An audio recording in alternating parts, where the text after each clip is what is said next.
Welcome aboard the Knitty Stew podcast. My name is Leanne. I am the Knitty Stew. Stew, if you are new here, is short for stewardess. I am a Canadian flight attendant and a knitter, and this is my YouTube channel where I bring you on the road with me, discuss all my knitting and my works in progress, and traditionally I've taken you on the road with me to show you local yarn shops and footage of the cities I get to stay in as part of my job. It is episode 39, and I am here today in somewhere I've never brought you before. I'm in Phoenix. Well, I landed into Phoenix Airport, but we're actually in Scottsdale. And I have decided that as I launch towards my third podiversary, that I have to figure out a way to make this work. So I've been mulling it over, trying to figure out what I should do. If you've been here for a while, you understand that I'm just trying to find a sweet spot. And what I think I might have fallen upon is that I'm just going to do the best I can with wherever I end up, with however much time I have. So for example, today I'm here in Scottsdale, as I said.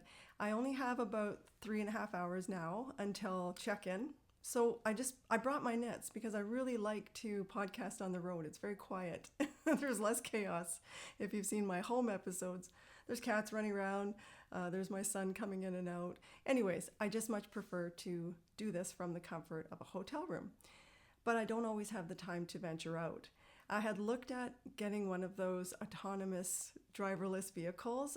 They're called Waymos here they have those in the Phoenix area. And I priced it out, and with our Canadian dollar, it was going to be prohibitive that way. It was, round trip was around $46, and that doesn't include yarn. So I had to let that idea go. But I have some things, I have 4 finished objects and 4 works in progress that I wanted to discuss. And if, like anything in life, if I wait till I'm perfectly ready, until all the circumstances are exactly what they need to be, I'll never get anything done. So here we are. I hope you will join me for episode 39 today. And let's just jump right into it, start talking about the knitting. And I thank you all for being here, whether you've been here a while or you're new to the channel. So I'll start with what I'm wearing. Today I put on my very first Ranunculus, and it is hot here. So this is actually a very good piece for this type of weather. It's 77 Fahrenheit, and in Canadian, in metric, that is 25 degrees. So that's comfortable. It's actually pool weather. So if I put in some footage, it's probably going to be poolside footage. Yes, this is my Ranunculus No.1. I'll back up so you can see it. It's from 2022. I felt that I was so late to the Ranunculus party, but I hopped on and haven't got off. So I made it with Lang Yarn's Kanapa 100% hemp yarn in the evergreen colorway. I used less than 5 balls of it, and it was a sale yarn, so I always feel like I scored there. And it's very cropped, and I did a short sleeve version. I have not done another short sleeve version since. And I like to wear it over top of, it's almost like a cover-up, essentially. And if you've been here a while, if you stick around, I wear this dress a lot in the warm weather. It is my #1 sundress. I do have a linen dress that I got from Conscious Clothing, and it looked really cute on a lot of people, but for me, I feel like it just flares at the wrong spot and I look like I am expecting, so I don't like wearing that at all. So I wear this a lot, and my husband hates this dress. He's like, oh, when are you gonna get rid of that thing? Never. And hopefully maybe one day I can figure out how to remake or sew or find another one. This is actually from a thrift shop, so I'm always on the hunt for a good sundress. But I'm supposed to be talking about the knitting, so back to the Ranunculus. Yes, this was my very first Ranunculus, and I've gone on to I just finished my 4th one. I really like this top. I won't talk about it. If you haven't heard of the Ranunculus, the chances are you're probably not a knitter or you've been under a rock. And it's a great all-around top, very fast, very quick. Doesn't matter what you make it in, whether it's 100% hemp or sock yarn like I've been doing recently. But if you want more information about any of the projects or any of the things I speak about, I am on Ravelry as the Knitty Stew, and I write essays about everything I make. I definitely keep good notes, and that's where you can find all that kind of information. It'll be linked in the description box below. Okay, before I launch into finished objects, I need to address the fact that my hair is a completely different color since the last time I podcast, which was 4 weeks ago. And I talked about my hair when I cut it off one time, and someone had said a rude comment to not talk about my appearance. But I'm going to, because this is my attempt towards embracing the changes in my life. It's supposed to be sort of a gray blending thing that I've got going on. And my hairdresser, Pear, did some balayage. So I was actually born fair and blonde, and then I went darker and darker, had children. I have no idea what my natural hair color is, but I thought it might be kind of fun to just let the natural hair lights, the grays, come through and grow out nicely. So here I am with blonde hair, and I'm used to it now, and I like it a lot. So I wanted to address that because that's a new thing. And one other thing about appearance, I hope this is okay, is that I've never talked about this before, and I'm not sponsored in any way, but I used to go fake and bake, which is like fake tanning, and I grew up in the 80s and 90s, so the sun was a big part of my routine, and I feel that I get really pasty and quite white. When I don't have any color, I feel like I look old and not well. So I use this thing called Salty Face, and it's basically a self-spray, like a self-tanning spray that I got on through Instagram, and I think they're a Canadian company. So I just wanted to mention that if you're wondering why I kind of look like an Oompa Loompa sometimes. You have to be very careful with how you apply it. There's a foam and a spray. I use the spray and a little brush, and then I use the brush to give myself a little bit of color. So anyway, that's it. No more talk about the hair and the face, but in case you're curious like me and want to not do any damage to your skin or, skin cancer, it's a thing. So I use that as my product. Okay, finished object number 1. I was almost done these in my last podcast, and these are the crunching carrot socks. I finished them up. This pattern is from Charlotte Stone Knit's new book called Joyful Colorwork Socks. I think that's what the book is called.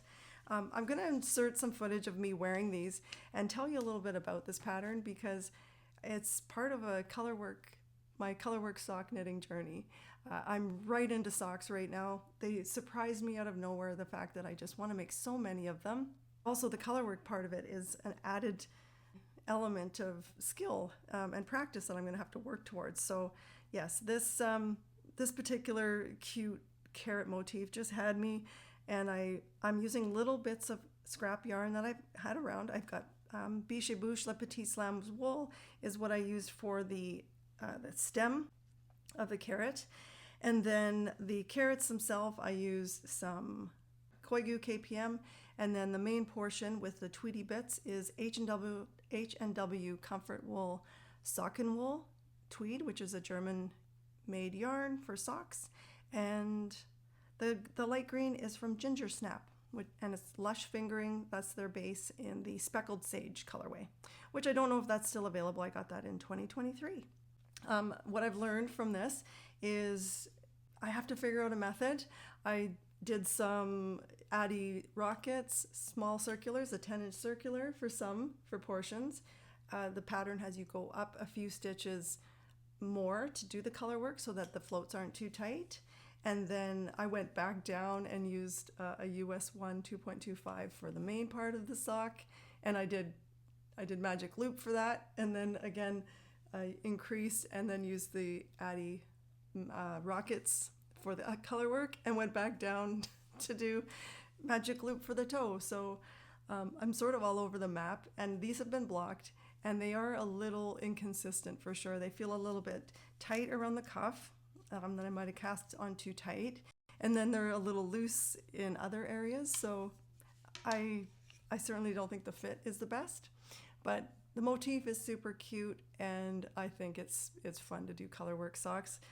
It would look, I think, pretty cute in a pair of sandals or Birkenstocks, showing off your carrot socks.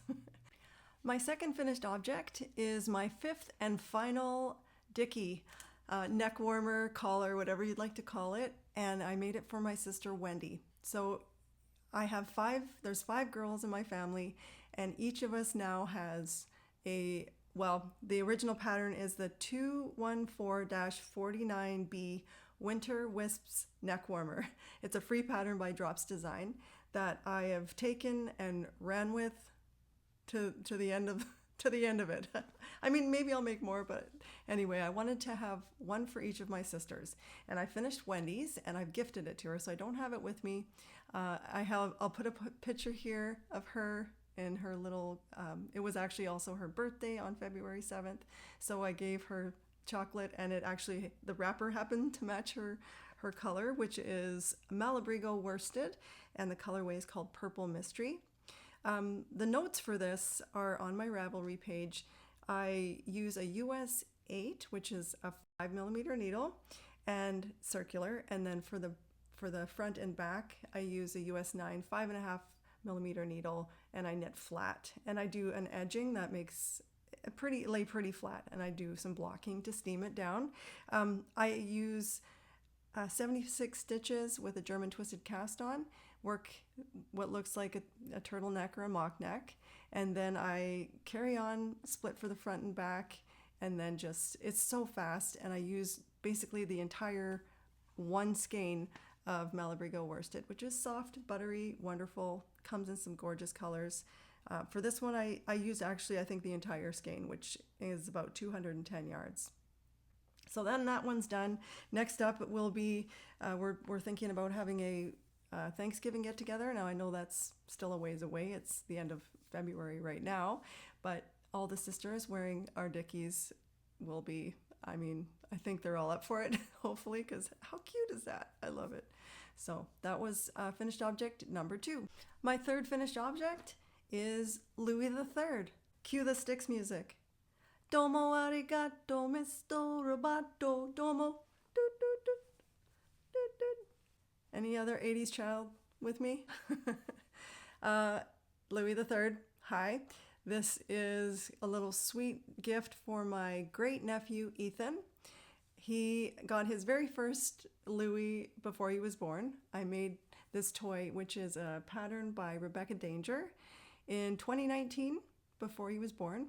And then he really took to it and loved it till the stuffing blew everywhere and his arms were coming off, and he was beyond repair. So in 2022, I made him another Louie, which, believe it or not, he also loved a great amount. And that Louie number 2, got lost on a camping trip.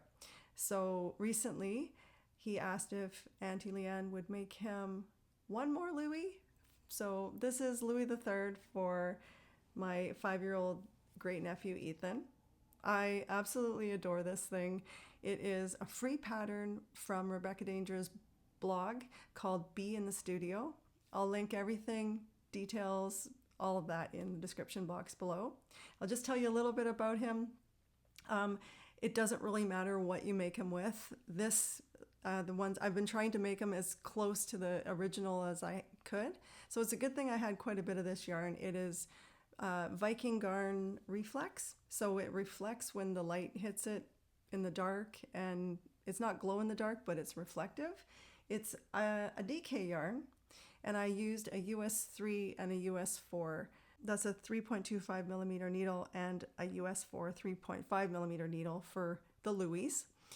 Yeah, the pattern itself actually was designed with bulky weight yarn, so it really doesn't matter what you use as long as it's a dense enough fabric so that the stuffing doesn't come through, and also it'll just change the size and height. So Louie III, and I think the other ones were also 12 inches from top to bottom, and you begin with the body. It stays open, and then you work up towards the head, which is worked, and basically the pattern was written, I think she was way ahead of her time. It's written with magic loop. So I did a combination of magic loop mostly, and then I used DPNs for these smaller limbs. But the color work itself I did with duplicate stitch while he was wide open and not stuffed. And then I added the ear bolts I picked up and knit. And the pattern itself has been updated for more picking up and knitting down versus just attaching everything separately, which is, I think, back in 2012, that was maybe the way patterns were written. I don't mind actually attaching the limbs afterwards. I sort of fake it till I make it. My sewing isn't that great, my seaming, but I just make sure I put it on there good and tight, because Louie's getting, yanked all over the place and loved and hugged and dropped and all of those things. The eyes, the safety eyes, which I think hopefully he'll still love, because the other two had blue eyes and this one is like a golden brown. These are 10.5 millimeter safety eyes. I got them from 6060eyes.com or on Etsy. I think that maker is also on there. And then, just stuffed them up at the end. I whip stitched the bottom close, and then I attached the legs afterwards. And I really wanted to do this podcast today because on Saturday coming up, I get to give Louie to Ethan. So I wanted to show him in person. My fourth and final FO are a pair of mittens. These are called the Basic 4 Needle Mittens Superfine by Patons. Now, a couple things. I did not use 4 needles. I did magic loop. And secondly, I'm so sorry that I am posting and showing you a pair of mittens made with a pattern that you can't get anymore. It's from one of my old books, Patons Next Step 7. This was published in, I believe, 2009, so early on in my knitting journey. And I looked online. I couldn't find that this was for purchase anywhere, sadly.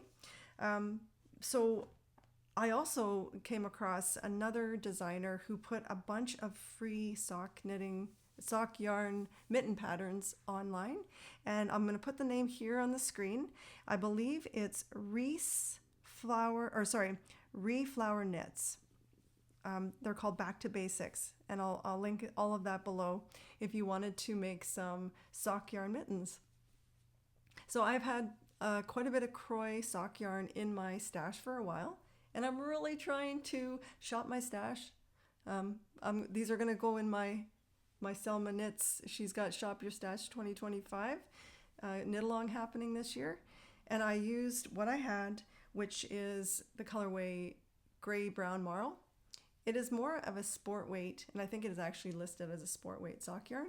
So essentially this was a great big gauge swatch. I wanted to see what my gauge would be on the Croy, and I ended up with 30 by 42 with a US 2 2.75 millimeter needle, knit magic loop in the round. That's my gauge on this particular yarn, and I quite like the Patons Croy. It's fun, it's hardy, not itchy, and it's very, very reasonable in price. So I wanted to use what I had in my stash, but I did actually run out. So I went to Michael's, and I mean, it's been years since I had this in my stash, and they're not a perfect match, and I didn't intend them to be, but the colors aren't all that different. So that's pretty great. That's a great feature as well. So the other thing I did with the pattern, they were very pointy at the top. So what I did was I did more of a rounded toe, like almost as if I was doing a rounded toe sock, and then made them less pointy. They fit good. There is a right and a left in the pattern, which is great because I love me a gusset, and I like a good fitting mitten. So these are going to go into my gift basket. I am also participating in Get Gifting Make Along 2025. I believe that's the hashtag. I haven't said it in a month, so I'll put that here. But that's from Marie of Old Time Knits. She's also having that. So I want to make gifts. I want to make socks. I want to use my stash. I've unsuccessfully tried to work through a lot of my yarn in the past. In fact, I did the Busting Your Balls. If you've been here a while, you may remember that attempt at trying to work through what I've got. I spent the latter part of 2024 doing an online de-stash, which was great. I did rehome some really nice yarns. And the one thing that I have a hard time with is when I get newsletters and I see projects that I really want to make. But for some reason, I have been able to override my addictive thinking in my brain by not purchasing yarn unless it is sock yarn for a particular sock pattern, or yeah, that's it. Sock yarn. So that has given me some sort of a reward that my brain likes, and I'm staying on task. I mean, here we are. It's only the end of February, so talk to me at the end of 2025 to see how I do. But I am actually so far being quite successful, and I'm knitting through some of my stash. My first work in progress to tell you about is the Olive Cardigan, a design by a designer named Ivana Sturm, also known as Nude.Knits on Ravelry. It's a long sleeve, bulky weight, round neck cardigan, knit from the top down, and I have already split for sleeves. I'll put it on for you.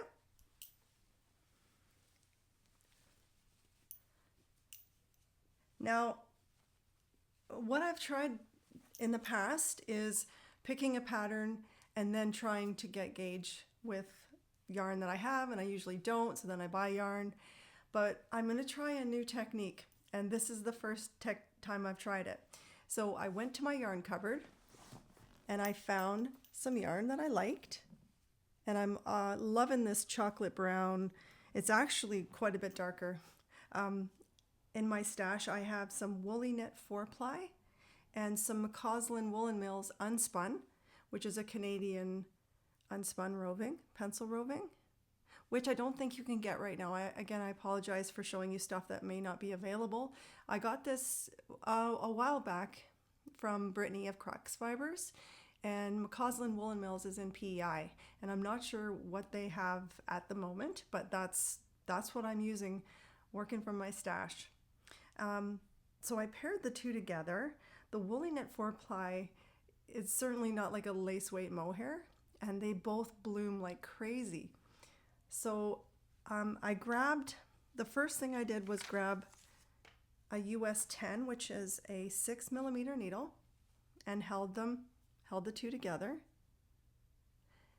And the gauge on it in stockinette turned out to be 14 stitches by 22. And I quite like it, but it felt a little thick, a little dense. And I soaked it. I used my salad spinner to spin it out and get it less damp, and then I hung it to dry so that it would hang, let gravity do its thing, and counted my gauge. And then I decided to run at it with a US 10.5, a 6.5mm needle, and the same procedure, soaked and dried and hung. And I liked the stitches. I love the fabric a lot. And then I went and found a pattern. So I worked in reverse. I got gauge on something that I liked, that I have a lot of yarn to use, and then I found the pattern. So that's how I came across this olive cardigan. And I quite like the twisted rib raglan look. And I have not yet blocked this as I've been working it up, but thankfully I watched Mega of Skeins of Dreams podcast, and she talked about her least worn sweaters, and she spoke about how on a cardigan she always needs to remember to go up and not make the same size that she would make in a sweater, or else her cardigan turns out too small and isn't worn. So I think she saved me, because I was about to start and go smaller. I'm already making it's actually the suggested size that the designer said to use for my 36.5-inch bust. So I'm making the size small, but there's a range between 35 inches and 37.4 inches. So hopefully this turns out okay. So far I really like it, and I'm not having any issues with the pattern, other than she interchangeably uses the 6mm and the 6.5mm in places where she says switch back to the needle, but there's not a part where it said switch to the needle. So I mean, it's a cardigan. I've done a raglan a time or two, so I don't think I should have too much trouble. I'm going to carry on with the body, and then at the end you pick up and you knit the button band and the neckband. So I'm going to feel so happy if I work through some of my stash that I've had for a long time, and I am in need of cardigans. So it's almost spring, and here I am knitting with this incredibly warm fabric, but that's okay. That's just how I roll. I'm never right on season. I just do my best, and that's what I want to make. So you'll see if you stick around, even in the summertime, I knit with 100% wool. I'm not necessarily knitting summer garments, which would make sense. Anyway, that's my first work in progress, the Olive Cardigan by Ivana Sturm. Before I talk about my next work in progress, I wanted to speaking of gauge, and thank you, this community, and the wealth of information that you always provide. I talked about my gauge struggle and my ability to read gauge, and to, my eyes just don't see all the way across. And you guys came through with some great suggestions. So if you are somebody who struggles with counting your gauge, in particular because I like dark fabrics, please go back to the last episode, check the comments. I'll just mention a couple that I've employed already, these techniques. One was putting a pin in the one size, measuring out 10 centimeters or 4 inches, putting another pin on the other side, and then taking a picture with the iPhone. Genius! And then blowing it up and being able to read the gauge at a larger size, that was extremely helpful. Again, there was some other great tips too. So thank you everybody for always just coming through. You guys have so much to teach me, and we learn so much from one another. Okay, work in progress number 2. I have to laugh because I was talking about wanting to make a teddy bear, and the one that had recently been released by Bee Mandarins, Melody Hoffman, but I didn't have anyone to knit for. Well, since I said that, suddenly four of my nieces are expecting. So I get to make all the toys and all the bears and all the fun auntie things that I get to knit for new babies. The first one is due in March, so next month. Then there's one due at the end of May. These are going to be great nieces or nephews to me, July, and then on August. So all kinds of fun anti-knitting ahead. And that's what work in progress number 2 is. It's going to be a little bit tricky to show. I'm not really sure. Okay, so again, you'll see I am into the sock yarn. And this, I will put a picture of what the actual project is, but it's all I need to do is add eyes and stuff it. This is another toy. These are the arms, and these are the super long legs. Yeah, I'm not doing it any justice here. So it will be finished in my next episode for sure. And if you follow me on Instagram, I'm going to be posting that one on there too. But there's the pieces of it. What it is Quincy, Quade, let me get the name right. Quincy, Quade, Quentin, a very memorable monster.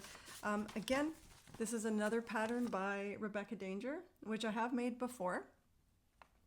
She designs it with sock yarn, which is so fun. And I used sock yarn that I had tried to make a sock with, but it didn't want to be. It wanted to be a toy. And it's this concept by Katia, 4-ply symmetric socks and more rainbow. It's again, it's a great gauge swatch for other socks. If I wanted to make, I love the color transitions of this one. I bought this at Galt House of Yarn when I was out in Cambridge, Kitchener area. And yeah, I almost finished an entire sock, and then I was just not liking the fit of it. So I frogged it out and turned it into Quincy Quade. And it just needs to be finished up.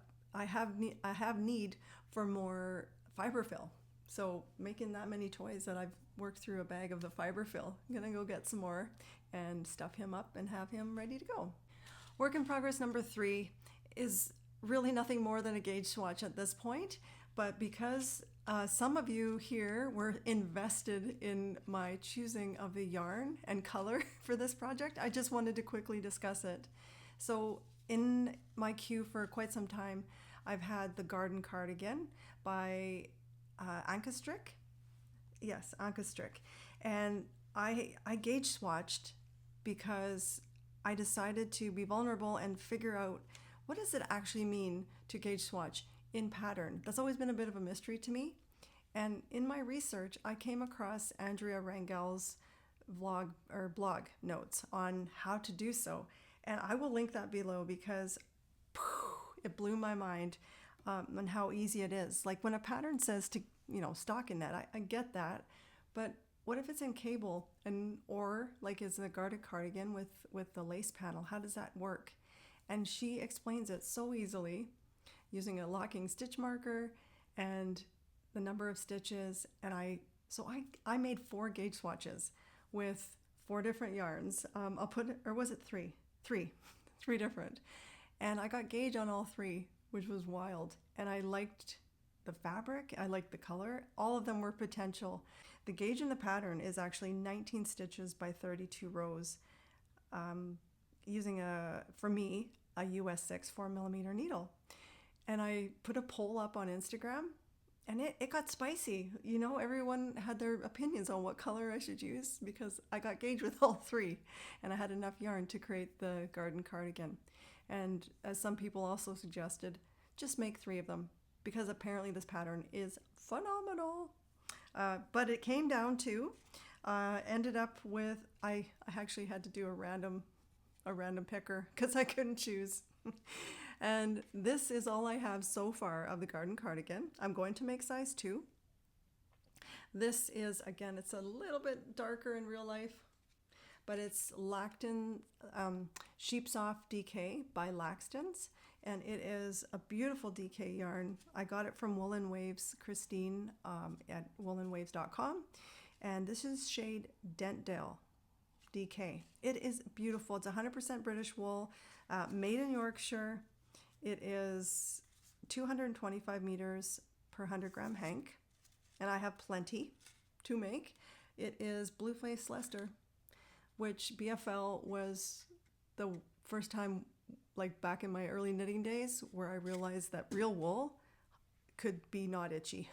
In fact, I love BFL. It's always going to have a special spot in my heart. So yeah, believe it or not, I got stitch and row gauge, and I'm ready to keep going on that. So it just took a little bit of a back seat because socks, which you're going to see in my final work in progress, which is up next. But I am going to get this going. I think what has actually kept me off a little bit is that it starts with a crochet cast on. But there's a video that shows it, so I'm going to go watch that, and then I will get started on my garden cardigan, which won't be very springy in this 100% British wool, but I think it's going to be beautiful. So yeah, stay tuned for that one.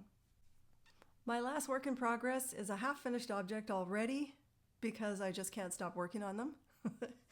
This is what I'm calling my Nautical Sunset socks. And there's the second one. Now I'm calling them that because that's the name of this colorway, this fantastic self-striping yarn, which I got from a shop update from Turtle Pearl Yarns. And the colorway is called Nautical Sunset. It is 75% superwash merino, 25% nylon, and Turtle Pearl is out in New Brunswick, and her name is Emily the Dyer. She does incredible self-striping sock yarn. I have used it before, but it was like years ago. I had, I think, a color called Busy Bee or something, and I loved it, but I mean, I didn't have the sock bug then, and I actually made a hat. But this time, what I'm doing is I'm going for fit. I'm trying to figure out my sock fit. And I think Nancy Wheeler and her Wintry Woods toe-up sock pattern has done it. I think we're there. So this sock here fits me like perfectly, like just so good. And I am really excited because I actually even enjoyed doing the heel turn. And I just want to rave about this a bit. Now, the Wintry Woods socks, it has a texture on it, and it's a beautiful pattern, and I got to test knit it for Nancy Wheeler of Knit Sip Happy podcast. This pattern, I should just put a picture up here, but also just show it, because I got it right here. There it is. It's absolutely stunning. It comes in 3 sizes. I get gauge, which is 32 stitches and 32 stitches and 48 rows, I think is what it is, on a US 1 2.25 millimeter needle. I can't even talk fast enough. I'm so excited that I think I might have my sock mojo and my sock fit. So what you do is it's toe up. Now, I didn't realize that this was a big thing, but it is a thing. People are afraid of it, that it seems intimidating because they're so used to the cuff down lifestyle. But a Judy's Magic cast on is super easy, I feel. And then you get to try it on as you go. You just do some increasing. And in this Wintry Wood Socks pattern, which is why I'm going to rave about this, it is based on the length of the foot, where you start for gusset increases versus gusset decreases. So you measure the length of your foot, and then Nancy has a formula where she tells you where to start these increases. And once you get that going, the magic fit for me, I've realized, is this German short row heel, which I quite enjoy doing and I find easier to manage with the magic loop than any other. And then you do the slip stitch heel, which just absolutely hugs my foot. And she has a very clever way of making sure you don't have any holes in the corner. I can't give it away. It's a paid pattern, but go get it. Oh my gosh, it's her 3rd design anniversary, and I think she has her socks on for 25% off. But even not, when they're not on sale, they're $5 Canadian. And if you're in the US, that's what, $2.50. It's so, anyway, if you're really interested in trying a toe-up sock, which, I mean, I'm obsessed. This pattern is fantastic. This has not been blocked yet. And it will be soon because this one's already flying off the needle. I've just started the increases on the back here. And I will be doing the German short row heel and then that beautiful ankle hugging slip stitch. And then boom, Bob's your uncle. You're on your way up the leg. And at the end, the cast off she shows, and she does video tutorials throughout the whole pattern on any of the techniques. And if you wanted to do the one with the texture, I recommend that too. But if you do the Judy's Magic cast off, is it Judy's Magic cast off? Yeah, the one that a lot of people say that flares. Well, you just don't change your tension. And that is key because, I mean, these fit me great. Way better than the crunching carrot socks, but that's because it's color work, but oh, those are just super cute. This is for practical. I'm using, there's 3 different sizes, and I think it's quite a common number is 56 stitches. That's the smallest one, and that's what I'm using so that there's negative ease and not a lot of movement. And then, I'm so pleased. So anyways, yeah, that's my final work in progress. And when I can finish this pair of socks, maybe I'll take a sec and start working on my 2 cardigans that I want to do. And I also have 2 very cute baby knits that I want to do. I already had shown the one by Melody Hoffman, Little Bear, but then I found another teddy bear pattern. I put it in my queue. Just want to tell you about that. It is called, where'd it go? Okay, sure enough, as soon as I go to find it, it's gone. Stand by. Okay, it's the Chunky Ebo Pillow. I'll post a picture here. It's by Arctic Kids Knits Studio, Heidi Bang. And I have some boucle that I got in my advent that I got from oh my gosh, my brain is starting to stop now. Okay. The Petite Knitter sent 2 skeins of boucle, and I'm going to use one of the skeins of boucle and then some brushed alpaca with the boucle, and then make this Chunky Ebo pillow. So that would be 4 toys. Is that enough for all the ones that are being born? Or maybe that's only 3. Anyway, there will be more. So that's all the knitting and all the chatting that I wanted to do today. I hope you enjoyed this episode. Please feel free to tell me what you're working on, whether that's spring knits or if you're like me and still working through winter dream knits, or maybe you're well into your summer knits. I'm not sure. But whatever you're up to, I hope you are well and happy and finding joy in your making and your creativity. Before I lose the sun and before I have to get ready, I'm going to head down and see what poolside looks like and throw in some footage at the end here for you. Again, I hope you enjoyed the episode and I hope you enjoy the content that I bring you. Please feel free to like and subscribe if this is ringing your bell. And if not, thanks for stopping by either way, and take care and have a wonderful day. Bye-bye.